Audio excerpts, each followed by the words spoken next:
مسیح خداوند میں آپ سب کی سلامتی ہو۔ آپ سب کو آنے والی مسیح خداوند کی عید فصح کی مبارکباد۔ آج ہم اس ویڈیو میں عید فصح کے کچھ اہم نکات کے بارے میں اسٹڈی کریں گے جو میں نے بڑی ریسرچ کے بعد انٹرنیٹ سے دیکھے، جو میں آپ سے بڑے شارٹ اینڈ کمپریہنسو طریقے سے شیئر کرنے کی کوشش کروں گا کہ یہودیوں کے نزدیک عید فصح کا کیا مطلب ہے اور عید فصح کے دوران وہ کن باتوں کو مناتے تھے اور اس کا تاریخی پس منظر کیا ہے۔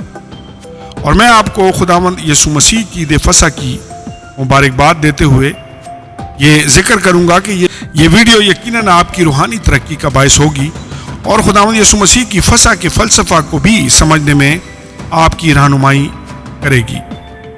شکریہ۔ مسیح خداوند آپ سب کی اور آپ کی فیملیز کی محافظت کرے، آمین اور آمین۔ عید فصح کے تاریخی پس منظر میں ہمارا پہلا نقطہ، عید فصح ایک بہت بڑی عید، یہ یہودیوں کی بہت بڑی عید تھی اور اس کا تعلق مصر کی غلامی سے آزادی کے بعد یہودیوں کے لیے منانا فرض تھا۔ عید فصح کے تاریخی پس منظر کے حوالے سے دوسرا پہلو یہ ہے، عید فصح اور یروشلم۔ عید فصح یروشلم شہر کے باہر منانا ممنوع تھا۔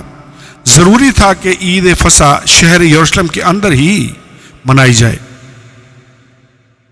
عید فصح کے تاریخی پس منظر کی روح سے ہمارا تیسرا پہلو، فصح کا برہ۔ فصح کا برہ ضروری تھا کہ ہیکل سے ہی خریدا جائے اور ہیکل ہی میں قربان کیا جائے اور اس کا گوشت بھون کر یعنی روسٹ کر کے کھانا لازمی تھا، اور یہ بھی تھا کہ گھر کے اندر ہی اس کو کھایا جائے۔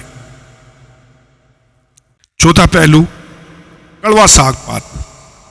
عید فصح کے ٹیبل پہ کڑوا ساگ پاک رکھا جاتا تھا جو کہ اس بات کی یاد دہانی کرواتا تھا کہ مصر میں ہمارے آباء و اجداد نے دکھ کی حالت میں یہ کھایا۔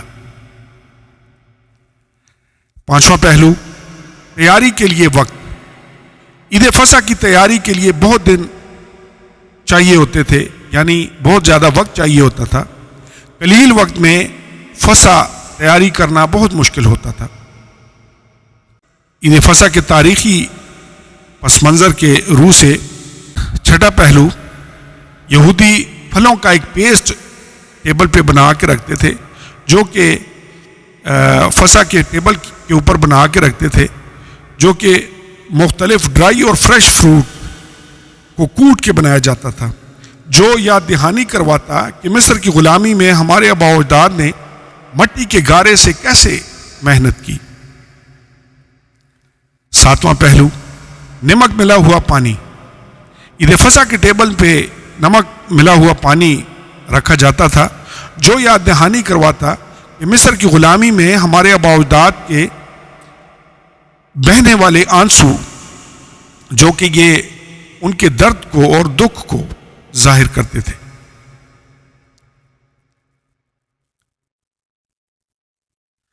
آٹھواں پہلو، بے خمیری روٹی۔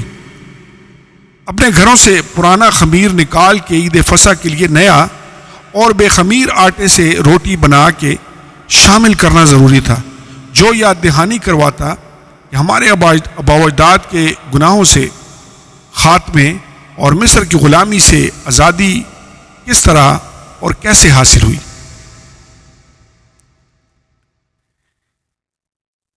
نواں اور آخری پہلو،